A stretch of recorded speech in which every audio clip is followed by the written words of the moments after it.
안녕하세요. 반갑습니다. 빌립보서 강해 기쁨으로의 초대해 오신 모든 성도님들을 주님의 이름으로 환영합니다.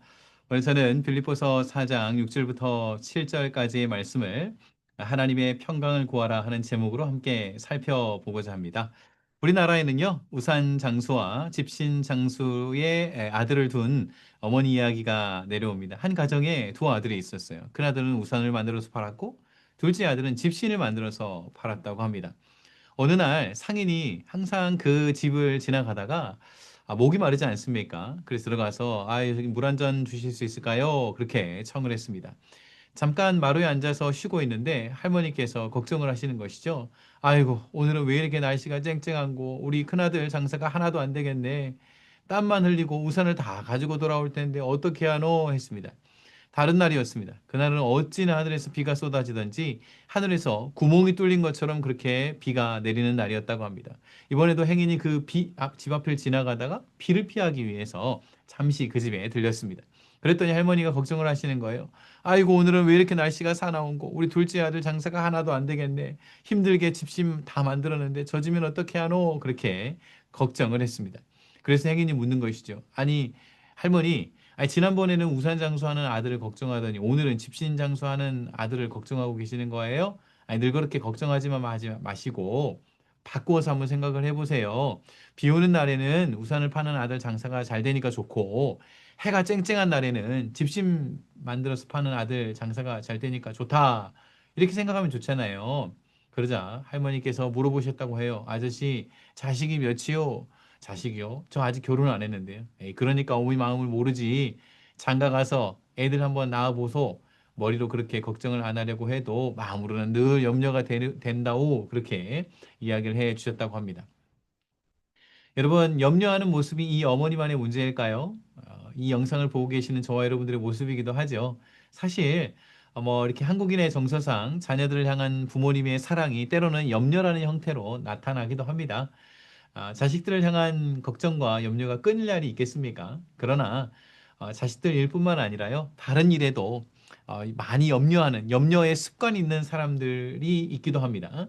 일어나지도 않은 일을 생각 속에서 막 부풀려서 걱정하고 염려하는 것이죠. 그런데 실제로 삶을 살아가다 보면 단 한순간도 염려에 벗어나서 자유로운 순간이 없습니다. 늘 염려한 일은 생기기 마련이죠. 이렇게 끊임없이 염려의 화살들이 날아드는 가운데 우리가 어떻게 살아가야 되는지 오늘 본문 말씀을 통해서 한번 살펴보고자 합니다. 이 빌립보서에도 여러 염려의 모습들이 나타납니다. 특별히 이제 감옥에 갇힌 바울에 대해서 교회가 염려를 했고요. 바울의 위문을 하기 위해서 이렇게 찾아왔던 에바브로 디도라고 하는 이 제자가 로마에서 죽다가 살아난 그런 일이 있었습니다. 그리고 빌립보 교회 현장에서 복음 전파를 할 때 방해와 어려움들이 교회 안에 있었고요. 또 교회 안에서도 약간의 긴장을 일으키는 사람들도 있었습니다. 이렇게 여러 염려의 요소들이 있는 교회 가운데 사도 바울은 이렇게 권면을 합니다. 오늘 세 가지 포인트로 한번 살펴보고자 하는데요. 첫 번째, 우리는 염려를 멈추어야 되겠고, 두 번째로 감사함으로 그 염려를 기도해야 하겠고, 세 번째로 하나님께서 우리 마음과 생각을 지키실 것을 믿어야 하겠습니다. 하나씩 살펴보겠습니다. 빌립보서 4장 6절 한번 함께 읽어볼까요? 아무것도 염려하지 말고 모든 일에 기도와 간구로 너희 구할 것을 감사함으로 하나님께 아뢰라. 오늘 6절에 보니까요. 먼저 염려하지 말라 그렇게 권면하고 있습니다. 이 염려는 걱정과 근심이 가득 찬 상태, 노심초사하는 그런 마음을 나타냅니다. 오늘 사도 바울이 염려하지 말라 현재 명령법으로 지금 당장 염려를 멈추라 그렇게 말씀하고 있습니다. 우리는 당면한 여러 일들에 대해서 생각하고 계획할 수 있습니다. 현명하게 미래 일을 대비하는 것은요, 지혜로운 일이에요. 여기서 말하는 것은 앞의 일에 대한 모든 설계와 계획을 멈추라 그런 뜻이 아니죠. 부풀려서 일어나지도 않는 일에 대해서 부풀려서 걱정하는 그런 습관이 있다면 그 염려를 멈추라라고 하는 의미를 가지고 있습니다. 1800년도 말에 미국 중부에 폭스 강이라는 강이 있었다고 해요. 그 강에는 가끔 토네이도가 일어나서 배가 파손하는 일들이 종종 있었다고 합니다. 그래서 사람들은요, 폭스 강을 건너는 것을 두려워했다고 해요. 그런데 이 순회 전도자, 이 복음 전하는 자가 그 강을 왔다 갔다 잘 건너는 거예요. 그래서 주변에 있는 마을 사람이 물어봤습니다. 선생님, 아니 선생님 어떻게 저렇게 박스강을 잘 건너세요? 무슨 비결이 있으세요? 라고 물어봤다고요. 그랬더니 이 전도사님이 이렇게 얘기를 했다고 합니다. 예, 비결이 있죠. 비결은요, 저는 강변에 도착하기 전까지 절대로 강을 건너지 않는 것입니다. 아, 무슨 말이에요? 강변에 도착하기 전까지는 강을 건너지 않은 것입니다. 그러니까 강 앞에 갈 때까지는 너무 크게 염려하지 않는다는 말이죠. 아니, 사실 우리도 어떤 상황을 만나기 전에 상황에 대해서 정확하게 파악하는 것은 중요한데요. 미리 염려를 하거나 염려가 너무나도 많이 늘어나는 그런 상황들이 있습니다. 그런데 조사를 해보면요. 이 가지고 있는 염려의 50%는 내려놓아도 앞으로의 일에 아무런 영향이 없다고 합니다. 여러분, 혹시 여러분들도 많은 염려가 있으시죠? 개인적으로 앞으로의 앞날에 대한 걱정과 염려가 있지는 않습니까? 혹시 일어나지도 않는 일에 대해서 염려를 산처럼 쌓아놓고 있지는 않으신가요? 오늘 사도 바울은 지금 당장 염려를 그치십시오. 이렇게 권면하고 있습니다. 예수님께서도 염려에 대해서 이렇게 말씀하셨어요. 마태복음 6장 34절에 우리 화면을 보시면서 한번 읽으셔도 좋습니다. 그러므로 내일 일을 위하여 염려하지 말라. 내일 일은 내일이 염려할 것이요 한날의 괴로움은 그날로 족하니라. 예수님으로부터 배웠던 베드로, 사도 베드로도 이렇게 고면합니다. 너희 염려를 다 주께 맡기라. 이는 그가 너희를 돌보심이라. 여기 맡기라라고 하는 이 말은요, 산 위에서 큰 염려의 덩어리를 굴려버려라. 그런 의미를 가지고 있습니다. 혹시 이 영상을 보시는 저와 여러분 염려를 가지고 있다면 그 염려를 멈추시고 하나님 앞에 맡겨 드리실 수 있기를 바랍니다. 바울이 권면한 것처럼 우리는 염려의 습관을 멈춰야 합니다. 그런데요, 때로는 염려를 멈추려고 해도 굉장히 그 부정적인 일이 일어날 가능성이 높은 경우, 그래서 굉장히 그게 두려운 마음이 우리의 마음을 압도할 때도 있지 않습니까? 그럴 때는 어떻게 할까요? 바울은 그 대안을 그 이후에 제시를 하고 있습니다. 두 번째, 우리는 감사함으로 기도해야겠습니다. 빌립보서 4장 6절 말씀을 한번 더 읽어볼까요? 아무것도 염려하지 말고 다만 모든 일에 기도와 간구로 너희 구할 것을 감사함으로 하나님께 아뢰라. 바울은요, 염려하지 말고 여러분 그 염려하는 일에 대해서 하나님 앞에 오히려 감사로 고백을 드리십시오. 그렇게 권면합니다. 바울이 기도의 종류에 대해서 두 가지 기도와 간구로 나누고 있다. 저희들이 주의해야 합니다. 앞에서 언급한 기도는요, 원어적으로 넓은 의미의 기도예요. 감사함을 드리고 자백함을 드리고 간구의 그 모든 요소를 포함하는 하나님과의 관계에서 가지는 그 기도입니다. 그런데 뒤에 있는 간구는요, 우리가 원하는 바를 구체적으로 표현하는 그런 탄원의 기도를 의미합니다. 그래서 유명한 마틴 로이즈 존스 목사님 강해 설교가죠. 이렇게 정리를 했습니다. 기도라는 단어는 근본적으로 하나님을 경배하고 흠모한다는 뜻입니다. 도저히 풀 수 없는 문제를 만났을 때 기도하기 위해 급하게 달려가서 탄원부터 하지 마십시오. 구할 것을 하나님께 아뢰기 전에 먼저 기도하고 경배하고 흠모하십시오. 하나님께 나아가십시오. 기도라는 자체는 대면한다는 개념을 내포하고 있습니다. 로이드 존스 목사님은요, 하나님을 만나는 그 대면으로서의 기도, 하나님과의 관계 가운데 나가는 기도, 하나님의 크고 위대하심을 바라보는 그 기도를 먼저 드리라. 그렇게 권면하고 있습니다. 여러분, 그렇게 나아가야 될 이유는요, 모든 문제의 열쇠가 전쟁이 하나님의 손에 있기 때문이죠. 먼저 하나님이 누구신지를 아는 것이 필요하고, 하나님의 능력과 전능하심을 묵상하는 것이 더 중요합니다. 그러면 우리의 기도의 방향이 달라지기 때문입니다. 처음에는 조급함으로 나왔는데 크고 두려우신 하나님을 바라볼 때 우리가 가지고 있는 염려는 내려놓고 그 하나님께 집중함으로 우리의 기도가 바뀌게 되는 것이죠. 성경의 예를 하나 들어보도록 하겠습니다. 성경에서는요, 하나님 앞에 정말 분노하면서 탄원을 쏟아냈던 그런 선지자가 있어요. 하박국입니다.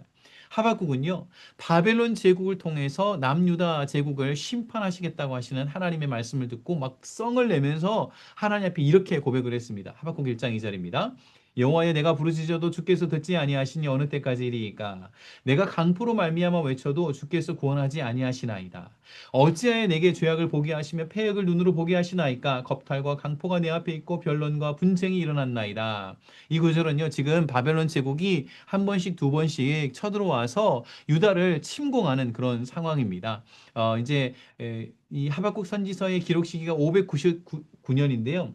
그렇게 따지면 586년에 남유다가 멸망을 했기 때문에 한 15년 정도 후에 남유다가 바벨론 제국에 의해서 완전히 초토화될 거예요. 아니 그 전부터 사실 7년 전, 10년 전부터 이렇게 유다의 왕이 막 끌려가는 일들이 있었고 굉장히 침공을 당했던 그런 배경이 있습니다. 하박국은 하나님께로부터 바벨론이 이스라엘 백성들을 징계하는 도구가 될 것이다. 그런 이야기를 듣고 막 성을 내면서 하나님 어떻게 이룰 수 있습니까? 그렇게 이제 탄원하는 기도를 드리고 있습니다. 그런데 하박국서 끝에 가면 기도의 그 방향이 달라져요. 하박국서 3장 17절에 이렇게 기도합니다. 비록 무화과 나무가 무성하지 못하며 포도나무에 열매가 없으며 감람나무에 소출이 없으며 밭에 먹을 것이 없으며 우리의 양이 없으며 외양간에 소가 없을지라도 나는 여호와로 말미암아 즐거워하며 나의 구원의 하나님으로 말미암아 기뻐하리로다. 예전에 이런 찬양이 있었습니다. 무화과 나뭇잎이 마르고 포도 열매가 없으며 사실 저희들이 굉장히 기뻐하면서 이 찬양을 불렀는데 배경을 보면 그렇게 기뻐할 상황은 아닙니다. 지금 남유다가 철저하게 짓밟히는 그런 상황이기 때문이죠. 그런데 이 구절을 보면 이렇게 음식과 가축과 모든 것이 사라진다고 할지라도 하박국 선지자가 구원의 하나님을 인해서 기뻐할 것입니다. 그렇게 기록하고 있습니다. 지금 1장과 3장 사이에 어떤 변화가 있었을까요? 하박국 선지자는 어떤 변화가 있었기 때문에 이렇게 기도가 달라졌을까요? 그 비밀은 2장 4절에 있습니다. 한번 읽어볼까요? 보라, 그의 마음은 교만하며 그 속에서 정직하지 못하나 의인은 그의 믿음으로 말미암아 살리라. 이제 해설을 해드리겠습니다. 하박국은요, 하나님께로부터 들었습니다. 즉, 바벨론이 그저 단순히 징계의 도구가 아니라 하나님께서 이스라엘을 살리시고자 하시는 그 하나님의 훈련의 칼인 것을 깨닫게 된 것이죠. 비유하자면 이렇습니다. 여러분, 어떤 환자가 있는데 암덩어리를 가득 가지고 있는 환자가 있다고 가정해 보겠습니다. 그 수술실에 의사가 들어섭니다. 의사는 수술칼, 메스를 들고 환자의 배를 가릅니다. 너무나도 고통스러운 순간이죠. 그러나 이 칼을 드는 것은요, 이 환자에게 꼭 필요한 과정인 것이죠. 하박국은 바벨론의 악함에 초점을 두었지만 하나님의 관심은 참된 이스라엘 백성들을 향해서 집중하고 그 의인들을 살리기 위해서 바벨론 제국의 침공을 허락하셨다는 것이죠. 바벨론 제국이 하나님이 사용하시는 그 훈련과 회복의 치료의 칼이었다는 것을 깨달았기 때문입니다. 그래서 처음에는 막 불평을 하고 화를 냈는데 나중에는 이제 감사와 기쁨의 기도로 하박국의 기도가 바뀌고 있는 것이죠. 여러분, 오늘 본문에도 감사하라라고 할 때 이 감사 안에는요, 하나님을 향한 신뢰와 믿음이 들어 있습니다. 결과를 보고 결과가 다 나온 이후에 감사하는 것은 이성적인 그냥 결과라고 볼 수 있어요. 그런데 결과를 보지 않고 하나님께서 이루실 것을 믿고 감사한다면 그것은 신뢰함, 믿음이라고 드릴 수 있겠습니다. 여러분, 친구 관계가 오래되면요, 말하지 않아도 친구의 마음을 이해하게 되지 않습니까? 부부 관계도 같이 생활한 지 오래되면 자녀들은 아빠를 그렇게 비난할지 모르지만 엄마는 아빠 마음이 이해가 되는 것이죠. 왜냐하면 지금까지 가족들을 위해 희생을 선택했던 아버지이기 때문에 다 말하지 않아도 아버지를 믿게 되고 아버지를 신뢰하게 되는 것이죠. 우리도 마찬가지입니다.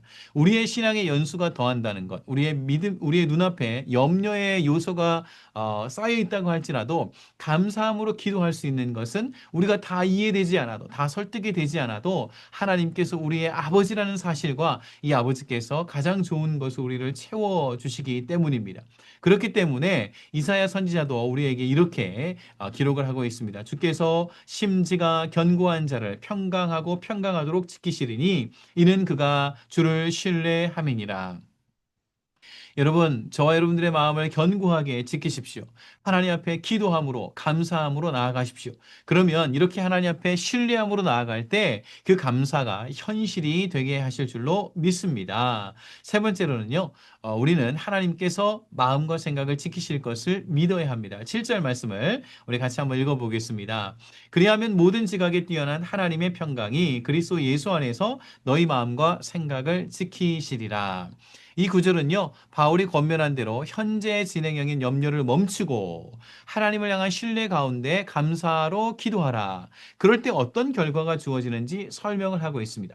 모든 지각에 뛰어나신 하나님께서 우리의 생각과 마음을 지켜주신다는 거예요. 여기 모든 지각이라고 하는 이 표현이 이 구절의 가장 중요한 표현이라고 할 수 있습니다. 하나님은 전지전능하신 하나님이시죠. 그래서 시간 위에 계시다고 표현드릴 수 있습니다. 하나님은 시간 위에 계시기 때문에 과거도 아시고 현재도 아시고 미래도 아시는 하나님이십니다. 하나님은 우리가 한 달 이후에 그리고 1년 이후에 그리고 우리의 평생에 어떻게 나아갈지를 하나님은 알고 계십니다. 하나님께서 미래를 알고 계시기 때문에 그러니까 하나님께서 인도해 주실 것이기 때문에 하나님께서 능력으로 그 길을 인도하실 것이기 때문에 우리로 하여금 오늘을 사는 우리로 하여금 두려워하지 말고 염려하지 말고 하나님 앞에 감사함으로 그렇게 기도하라는 것이죠. 이렇게 모든 것을 알고 계신 하나님께서는 우리가 감사함으로 기도할 때 평강을 내려 주십니다. 여기서 나오는 너희 마음과 생각을 하나님 평강이 지키시리라 했는데 여기 마음은 감정적인 어떤 그 깊은 느낌의 거처를 표현하는 단어입니다. 감정적인 측면에 대한 단어예요. 생각은 판단이나 지혜를 말합니다. 여기서 이제 지키시리라 했는데 이 지키다라고 하는 단어는요, 군사 용어입니다. 이렇게 견고하게 보호한다라고 하는 뜻이죠. 당시 빌립보라고 하는 도시는 소아시아 지역과 유럽 대륙을 잇는 이렇게 전략적인 위치에 있었어요. 요충지였습니다. 실제로 트라케라라고 불리우는 야만인들이 북쪽에서 공격을 많이 했는데 그때마다 훌륭하게 방어를 해냈다고 합니다. 외부의 적들로부터 내부의 사람들을 견고하게 보호하는 것처럼 하나님의 평강이 그렇게 보호했던 성처럼 하나님의 평강이 우리의 마음과 생각을 늘 지키면서 보호해 주실 것이다. 그런 의미가 이 구절 안에 들어있는 것이죠. 그런데 여러분, 이 말씀을 보면서 논리적으로 약간 다르다. 그런 느낌을 가지지 않으셨어요? 저는 이렇게 예상을 했습니다. 염려를 그치고 감사를 기도하십시오. 그러면 하나님께서 그 기도 제목을 이루어 주실 것입니다. 아니, 그것이 이성적으로 맞잖아요. 그런데 7절에 나오는 이 말씀은 하나님의 평강이 여러분을 지켜주실 것입니다. 그렇게 가고 있잖아요. 언뜻 보면은, 기도, 하나님의 평강이 우리가 원하는 기도 응답보다 훨씬 크고, 이렇게 위대하다는 그런 사실을 우리가 발견하게 됩니다. 단순히 내 눈앞에 있는 어떤 한 사실이 해결되는 것보다 하나님의 평강이 나의 마음과 생각을 지키는 것이 훨씬 중요하다는 것이죠. 사방에서 염려의 화살이 날아듭니다. 염려할 일이 얼마나 많아요. 그런데 마치 그것을 다 보호하는 방공 시스템이 있는 것처럼 하나님의 평강의 방공 시스템이 우리의 마음을 지켜주신다는 것이죠. 그럴 때 우리는 어떤 어려움을 만나든지, 어떤 염려를 만나든지 능히 이겨내게 되는 것이죠. 실제로 우리에게 필요한 것은요, 이렇게 하나님의 평강이 필요한 것입니다. 이것을 경험한 성경의 인물에 대한 이야기를 나누겠습니다. 시편의 고백인데요. 다윗의 고백입니다. 내가 누워 자고 깨었으니 여호와께서 나를 붙드심이로다. 천만인이 나를 에워싸 진친다 해도 나는 두려워하지 아니하리이다. 여러분, 이 구절은요, 하나님의 평강을 잘 설명해 주는 구절 중 하나입니다. 시인은 내가 누워서 자고 깨었다. 그렇게 말해요. 하나님께서 붙들고 계시기 때문입니다. 이 얼마나 위대한 고백일까요? 이 고백은요, 이 자체 표현에도 있지만 이 시가 기록된 상황을 알면 더더욱 그렇게 느껴집니다. 이 시의 표제어는요, 다윗이 그의 아들 압살롬을 피할 때 지은 시라고 기록이 되어 있습니다. 여러분 한번 생각해 보세요. 다윗의 인생에서 가장 힘들 때, 가장 힘들 때를 이제 꼽으라면 바로 다윗이 그 압살롬에 의해서 도망갈 때라고 설명드릴 수 있습니다. 여러분, 다윗의 그 인생을 보더라도요, 그의 인생에서 사울 왕에 의해서 도망 다니던 때가 있었지 않습니까? 한 20여 년 도망 다녔어요. 그런데 그런 순간에도 사무엘하 15장의 상황보다는 나았던 것 같아요. 사무엘하 15장을 보면 압살롬에게 피할 때 맨발로 도망을 가고 머리를 풀어 헤치고 도망을 갔다. 그렇게 기록이 되어 있습니다. 다윗의 인생 중에 제일 힘든 시간은 바로 압살롬에 의해서 도망갈 때입니다. 그럴 때 여러분 너무나도 힘들었는데 오늘 다윗은 이렇게 기록을 하고 있어요. 내가 누워 자고 깨었으니 여호와께서 나를 붙드심이로다. 천만인이 나를 애워싸 진친다 하여도 나는 두려워하지 아니하리라. 하나님의 평강이 다윗을 지켜줌으로 인해서 어, 그 힘든 시간에도 잠을 자게 되는 거예요. 그리고 일어날 뿐만 아니라 천만인이 둘러싸 나를 진친다 하여도 나는 두렵지 않습니다. 그렇게 고백을 하게 되었던 것이죠. 저와 여러분에게도 이런 평강의 시기가 필요합니다. 다윗은 전쟁을 다시 이렇게 뒤집어 엎는 그런 결과를 맞게 됐죠. 그런데 때로는 어려운 고난의 시간에 평강을 경험하는 사람도 있습니다. 바로 구세군 대장을 지낸 존 조지 카펜터라고 하는 이제 구세군 대장이 있습니다. 이 부부에게는 정말 자랑스러운 딸이 있었어요. 동쪽에 선교사로 보냈습니다. 그런데 어느 날 안 좋은 소식이 찾아들게 되었어요. 그 지역의 풍토병의 성격을 가진 장티푸스의 이게 장염이죠. 장염에 걸렸다는 거예요. 지금은 약을 먹고 나을 수 있지만 그 당시만 하더라도 약이 없고 그게 죽음에 이르는 병이었습니다. 어, 이 소식을 듣고 부모님이 열심히 기도했습니다. 그러다가 설명을 할 수 없는데 정말 이렇게 하나님께서 평안을 주시는 그런 경험이 있었다고 합니다. 부부는 계속 기도했습니다. 하나님이 원하시면 아이를 고치실 수 있습니다. 그렇게 기도를 했다고 해요. 6주 동안이나 그렇게 기도를 했는데 6주 후에 그 딸이 마지막 숨을 거두게 되었습니다. 그러고 보니까 돌아보니까 이 딸이 죽던 날 존 카펜터가 아내에게 이런 이야기를 했다고 해요. 두 분이 이런 이야기를 나눴다고 합니다. 오늘은 이상하게 마음이 편하네. 그러자 아내분도 이야기를 했다고 합니다. 그러게 저도 마음이 평안해요. 하나님의 평강이 저희들을 붙들어 주시는가 봐요. 그리고 6주 후에 또 이제 딸의 비보를 듣게 되었던 것이죠. 그 비보를 들으면서 분명 하나님께서 지키시는 가운데 하나님 나라로 가게 되었구나. 그렇게 확신이 들었다고 합니다. 낙심하지 않고 오히려 평강 가운데 장례를 마무리했다는 이야기도 있습니다. 여러분, 미국에서 통계 조사를 했다고 해요. 이제 은퇴를 하고 이제 노후까지 다 준비한 사람들에게 당신에게 무엇이 필요합니까? 라고 질문을 했습니다. 압도적인 1위가 나온 단어가 있습니다. 마음의 평안이 필요합니다.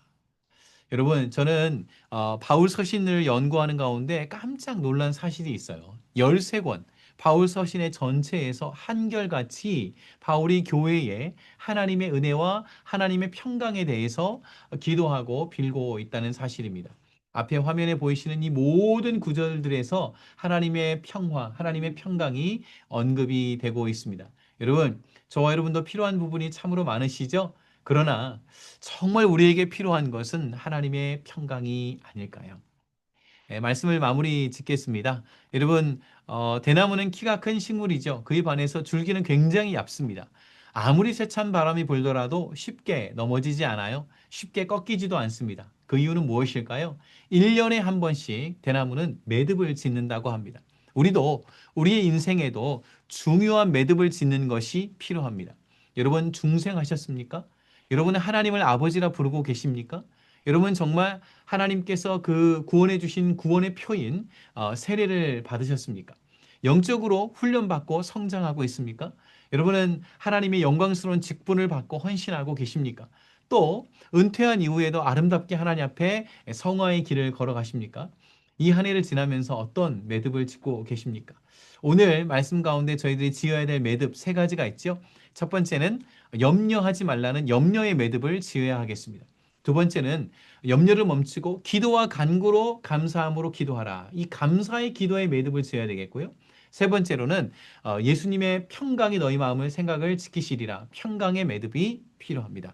이렇게 정말 믿음의 매듭을 통해서 하나님 앞에서 정말 고든 정말 아름다운 그런 신앙인들이 되시기를 주님의 이름으로 간절히 바랍니다. 여기까지 오늘 말씀을 살펴봤고요. 저는 다음 시간에 빌립보서 4장 후반부의 말씀을 살펴보도록 하겠습니다. 수고 많이 하셨습니다. 감사합니다.